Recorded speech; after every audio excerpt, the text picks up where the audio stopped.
Hi there. It is so wonderful to see you. I hope that you're having an amazing day. And if we have not had the chance to meet at this point, I'm Amber, and I just want to say I appreciate you taking time out of your day to check out my channel. If you're new here, I'm all about panning makeup, panning palettes. I have spent the last bit of my life and time here on YouTube turning my collection around, and as I've been panning every once in a while, I sit down and have those conversations about some thoughts that go way deep beyond the makeup. So today is one of those chats, and I look forward to continuing them in the future. So what are we talking about today? You saw the thumbnail. We need to discuss this Louis Vuitton beauty launch because I know there's a lot of excitement and shock around the launch. We're going to talk about that in just a minute, but I do think that it's important to have the conversation of how this launch is going to impact you, how it's going to impact me, and all of us as makeup consumers from now on into the future. So on that note, grab a drink, grab a snack, get comfy, and let's chat. I've got a couple of notes sitting here in front of me. So if I'm looking down, that is what I'm referring to. So I know that you've seen the thumbnails. You're seeing all of the Instagram reels, you're seeing the TikTok videos, and even now we're starting to see some of the extreme reactions to this beauty launch. So let's add our 2 cents into the chatter going on in the beauty community. Let's talk about Louis Vuitton dropping lipsticks for $160. Yes, 160. And then they're also releasing a series of eyeshadow palettes that are $250. Now, that is not for the mainstream consumer. Let's make that very clear.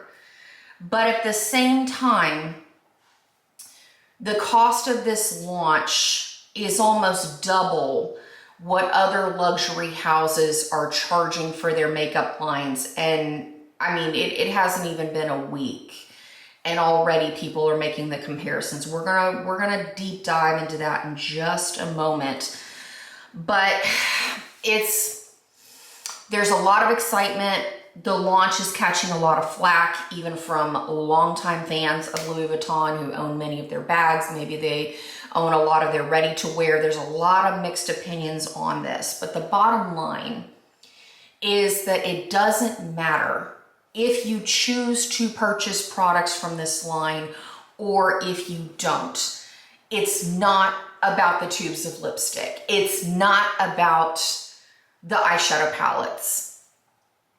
The larger conversation that we need to have here is that this is about Louis Vuitton changing the makeup industry as we know it. And whether we like it or not, it's going to impact you, it's going to impact me, and it's going to impact content that we see from now into the future. So let me qualify that. If you've been around YouTube for a long time, you've seen the release of a lot of different beauty launches. Let's talk about like when Natasha Denona launched and her palettes were like $200 and everybody was like, no, not gonna do that. Or Tom Ford releasing the expensive eyeshadow palettes, Pat McGrath, because she had a very exclusive, very expensive launch when she came out.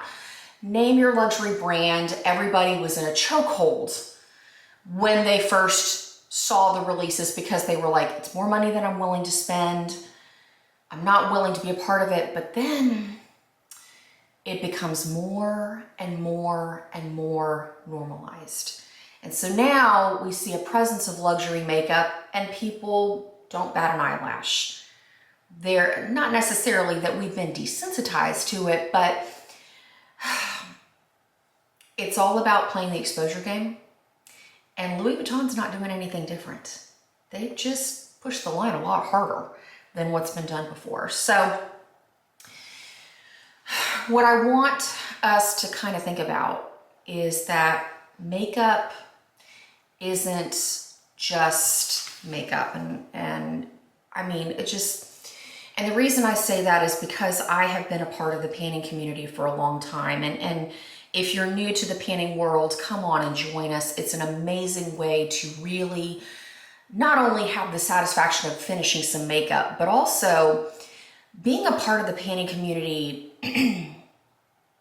shows that makeup is not just skin deep. Makeup's not just about the product. It's deep into diving into our behaviors behind why we choose what we choose. It's a deep dive into why we spend what we spend. It is not just about buying boxes of colored dirt. And so as we have this conversation, I want you to think about your makeup, what you're willing to spend on. And then at the end of this conversation, I'm going to post some questions that I'd like you to think about and either answer in the comments, or if you film content, consider yourself tagged. Because I think that the perspective we can gain from having conversations like this is important. And perhaps, maybe it'll push you a little bit out of your comfort zone into really seeing things for what they are. So let's start off with why it's important that Louis Vuitton is already impacting us in the beauty space. Louis Vuitton is part of a large conglomerate company called LVMH. It stands for Louis Vuitton Moet Hennessy. So the Moet is champagne, Hennessy is a cognac. But the takeaway that I want you to have from that very simple knowledge alone is that LVMH owns Sephora. Something to think about. Then within Sephora and other retail brands, LVMH also owns companies like Benefit Cosmetics, Fenty by Rihanna, Ole Henriksen. They have varieties of perfume and whatnot. They've got their hands in a lot of different industries. And like I said, whether you consider buying this Louis Vuitton launch or not, they are already maybe receiving some money from you. And if they aren't now, they're priming you for the future. And you'll see how. So going into this launch, it was a combination of not only brilliant marketing and brilliant strategy, because they have combined forces with a beauty juggernaut in Pat McGrath. Again, she's got her line selling in Sephora. She's very successful in her own right, a brilliant makeup artist. And it makes sense that they would come together and collaborate and turn this into an absolute powerhouse. But that being said, while they have just created a top tier of this isn't for the normal consumer type of vibe, it's still priming and prepping you. It's priming and prepping me in the future for future purchases. Maybe not through Louis Vuitton, but it's opening up the segue for more luxury makeup. So hear me out on this. It's been played on us already over and over and over again. But again, Louis Vuitton is just taking a bigger leap than what we've seen before. And the reason I say that is because it starts with mind games. Oh my goodness, it's all about the mind games. So I'm already seeing a rollout of people like Khaki that she's doing reviews of, do a whole, multiple products of Dior for the cost of what it's going to take you to buy one Louis Vuitton makeup item. Like she's got pictures, I haven't watched the video yet, but she's got pictures of the eyeshadow and the lipstick, and then she's got the full face of Dior. I've also seen other creators that have talked about how they're walking away from other fall luxury collections, whether it's from Chanel or Hermes or whatever, because at first they were like, it's a little expensive. But then we see a company like Louis Vuitton going, hold my glass of champagne and watch this drop. And when they see $160 for a tube of lipstick or $250 for an eyeshadow palette, all of a sudden, that other luxury makeup seems a hell of a lot more reasonable, even though it's still expensive. And I mean, this change is subtle, and it happens like that. I mean, just in an instant. So what just happened there? In that instant, the mind starts justifying that other prices seem more practical, more reasonable. that shift can happen so fast that you don't see it coming because the price becomes relative.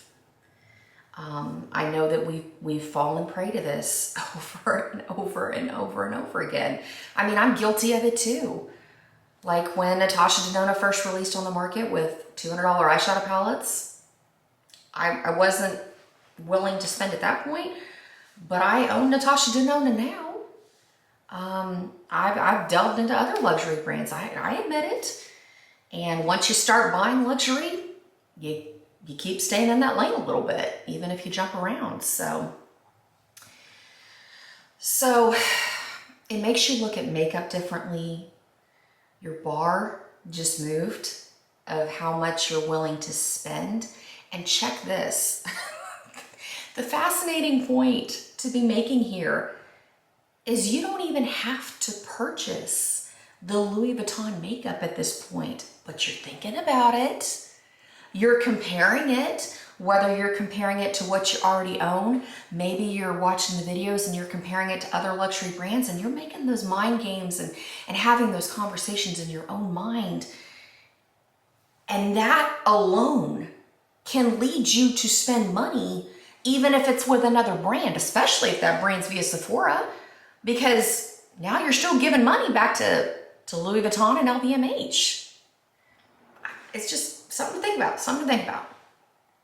So now that you've been thinking about that Louis Vuitton launch a hot second, the prices, they shock the heck out of you. But now we get into the next game of thinking about packaging. Oh man, and Louis Vuitton pulled out all the stops on this one. So, I mean, typically when you're looking at packaging from different brands, you're thinking, does it appeal to me? Does it look like it's worth the splurge? Man, what does it sound like? What does it look like? You know, and you're depending on those reviews and those hot takes and those videos to help you kind of change your mind. So then we get to this Louis Vuitton launch. And not only is this packaging beautiful, it's display worthy, they have gone the extra mile and they've anchored it for the longtime fans, because you can also purchase SLGs to have in your bags, to have on your shelf. I mean, they've really checked all the boxes in terms of getting the heartstrings of the longtime Louis Vuitton fans while they're priming and prepping the person who's new to the brand through something that is a little bit easier to swallow in terms of paying a lot of money with a tube of lipstick or an eyeshadow palette. So you're thinking about the packaging, and then where they start getting you on the practical side is both the lipsticks and the eyeshadow palettes are refillable. Okay, so let's talk about that for a second. It's $160 to buy the lipstick initially. Ouch. But then you can go in and buy the refill for what? $70, which is comparable to other luxury brands. Tricky. Because let's get real. Those of us in the beauty community, how likely is it we're gonna need a refill on that lipstick when we've already got a lot going on as it is? I mean, who are we kidding? But should you want the option, it's there. You know what I mean? And then especially after my years of painting eyeshadow palettes, you spend $250 on the eyeshadow palette and the refill pans are 90 bucks. It takes a long time to run through eyeshadows. So again, if you're buying a shade or two, it's a lot. And then let's be real, what is the likelihood that you're going to need to have that refill? So not only has Louis Vuitton just opened up the door of making it seem reasonable, functional, practical, now they're also introducing the conversation in your mind of, well, maybe just one, or it's not just makeup, it's an investment.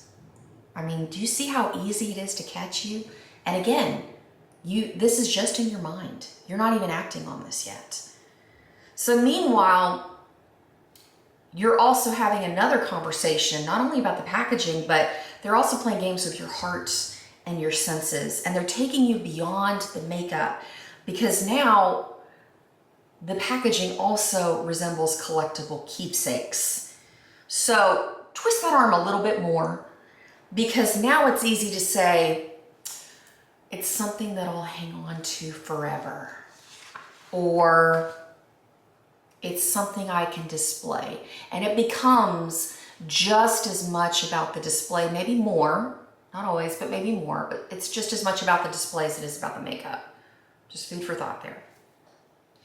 It's also hitting nostalgia triggers, because it wasn't that long ago. I mean, if you're into like the makeup history, like women used to love having beautiful compacts and displays. And I mean, there was tremendous pride in the makeup collections, and it was just as beautiful as it was functional. Women didn't own as much makeup as we do now, so what they had, they cherished it well. And so it's hitting all those boxes there of really kind of taking you back to another time. And so then you're seeing the pictures, and now you're imagining how it feels to click those compacts shut, how it feels to hold those lipstick tubes in your hand, how satisfying it is to hear those magnetic closures, how the fragrance of the lipstick is going to make you feel transported. Do you see what I mean? It's not about the makeup anymore, it's about you. And it's the experience, and even, this is what hurts. Even when those lipsticks and those eyeshadows are expired and gross and disgusting, there's still that pull on you, because you got the look of the packaging, you've got the feel, and you've got the visual joy of spending the money. So well played, Louis Vuitton, well played. And here's the thing, you still haven't purchased any product from this line, but look at how much thought you've already paid them, already invested. Look at how you're already rationalizing paying more for makeup, and you've only had these conversations in your head.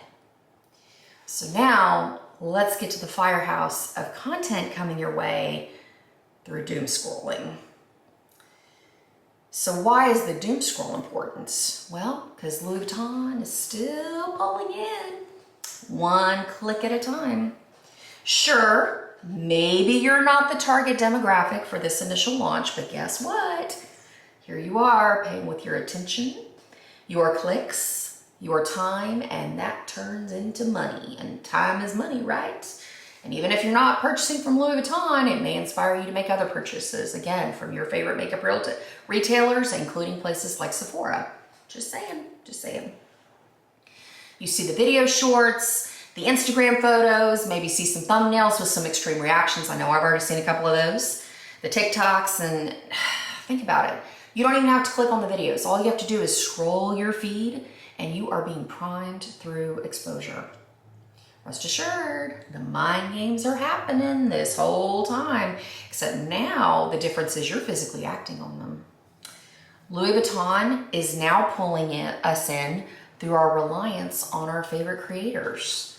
They know that we're waiting as a community on bated breath for hot takes. They know we're waiting for swatch videos. They know we're waiting for the reviews.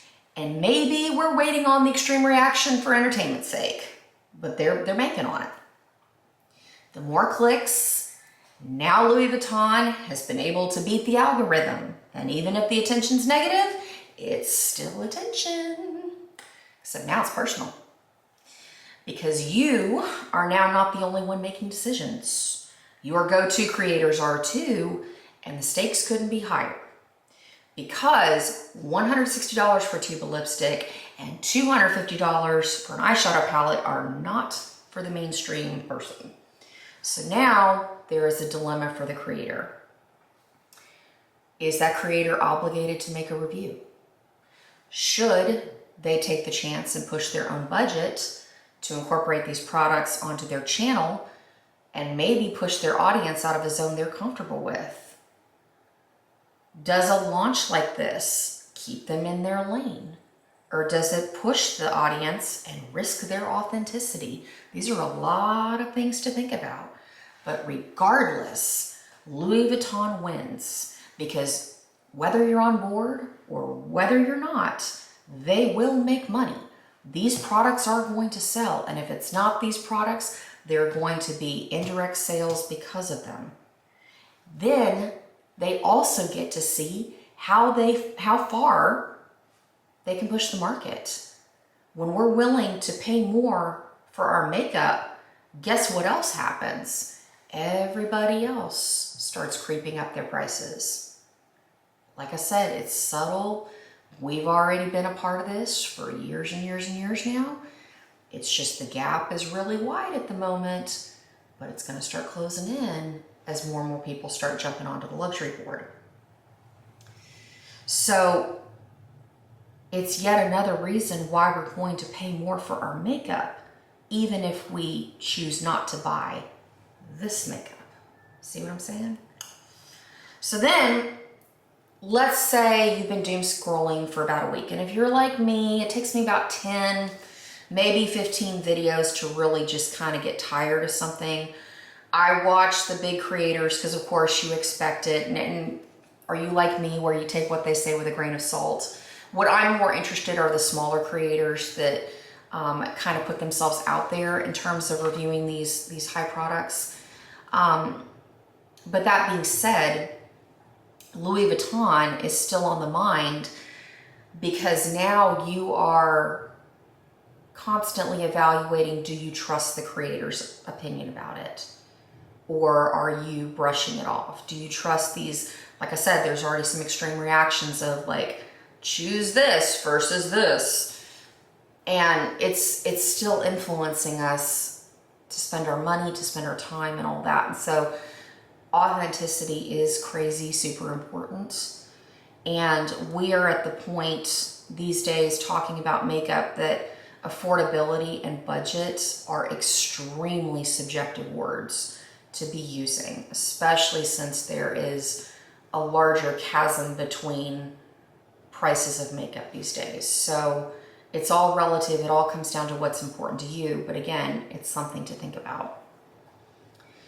The cost is high physically, financially, mentally, emotionally, in a lot of ways, because now at this point, it's not even over yet, because now comes the onslaught of the dupes and dupe culture. Why do we need to care about dupes? Well, this is yet another idea of the makeup world that impacts us. Louis Vuitton can still benefit from this because maybe you're buying alternatives at Sephora or you're going to the drugstore or whatnot, but regardless, it's still influencing you to spend money. You're still bringing money into the sphere. When we've got a brand like Louis Vuitton that is releasing products with prices as high as these are, it pushes the market and it pushes it hard. So let's start off with what that does to the mid-tier brands. Like when you walk into your Sephora's and Ulta's and you've got brands like Urban Decay, Lancome, Benefit, all these, they have to very quickly figure out a way to stay relevant. So a lot of times you'll see that in the release of more products. Maybe they'll do their version of leveling up in order to compete. Maybe they'll just release more things to kind of bring your attention back in. But regardless, we see a bigger onslaught because when you have a release of luxury makeup, the mid-tier brands get pushed really hard because you're going to have a group of people that decides to upgrade their makeup collection. Maybe they start buying a piece or two of luxury, but then that's a segue for them to leave completely. Because once you start buying luxury makeup, like I said before, you start purchasing more and more and more as time goes on. And then you'll also have another group of people that may reject it completely. And they'll walk away from the mid-tier brands because they're like, you know what, I'm going to stick with, indie brands, or I'm going to go more on the drugstore side of things. Because you know what, that's not my lane anymore. So you've got two very distinct camps. And now that's creating echo chambers, and it's creating a bigger accessibility chasm between, because when you've got people that are just trying to stay in the middle, it's hard to stay relevant because the luxury conversation over here is loud and it's intense.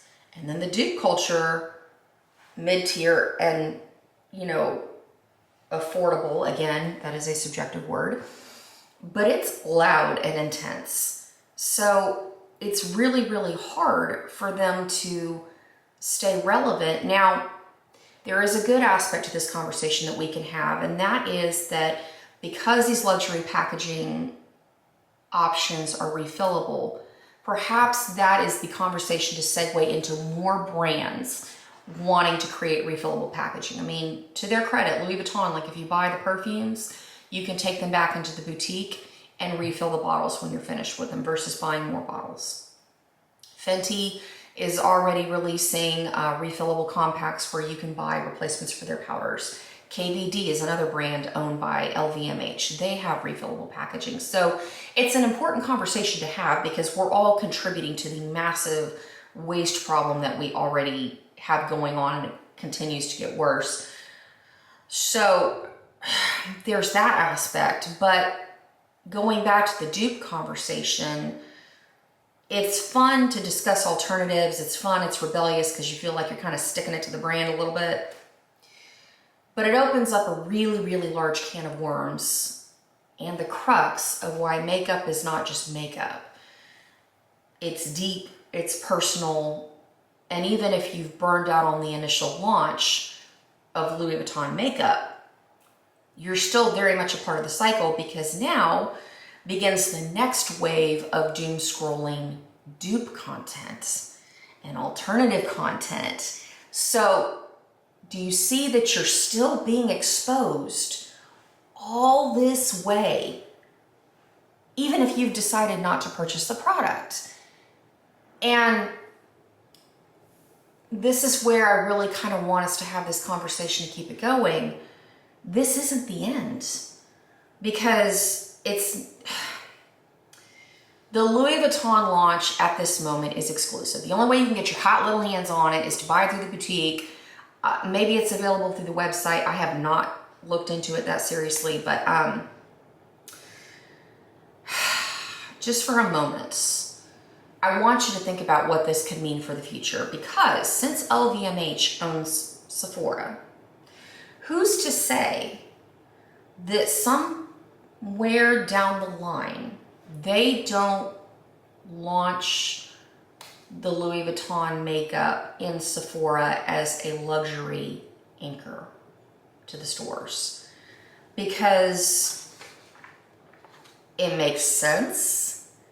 But at the same time, just for a moment, think about what that's going to do to impact prices across the board. Think about the impact that's going to have on the types of customers that go into Sephora. Think for a moment about what impacts that's going to have on content creators. Because again, it's encouraging more polarization. It's encouraging more echo chambers because the prices, like I said, that chasm's going to get bigger and bigger and bigger.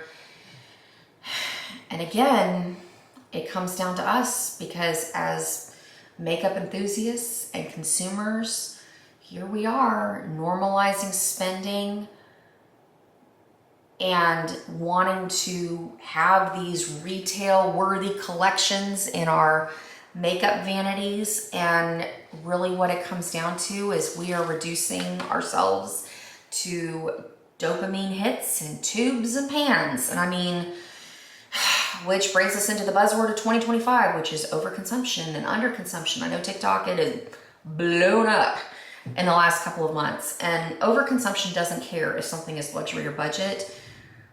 It's still draining your bank account. It's still cluttering up your space, and it's turning your identity into a Sephora receipt or Ulta or wherever you like to frequent to shop for your makeup. It's something to think about. And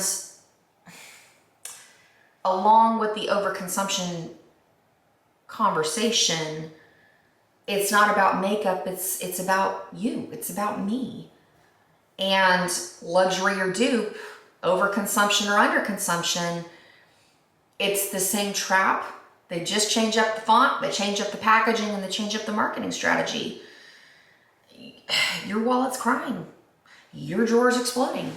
And you're sitting there forming emotional attachments to something that's going to expire in 12 to 24 months. And I mean, that is a harsh reality that I have faced head on in my years of painting, especially painting eyeshadow palettes and makeup. I mean, as cliche as it's going to sound, it's like, it's shelf care. So self-care, shelf care with consequences. So I'm tagging you to spill the truth. It's not just about what's in your makeup bag, but what's behind it. So I'm gonna pose about 10 questions. I want you to think about it.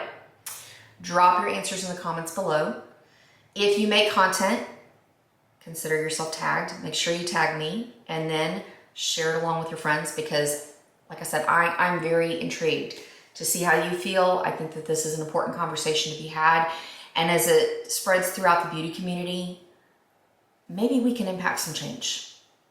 I mean, you never know what small difference that you can make in somebody else's life. I know, like for me, Pan That Palette was a journey that started off very personal, and now there are so many people that have been able to accomplish amazing, amazing things with just that one simple concept to finish some makeup out of their collection. So let's make honesty trend harder than haul culture.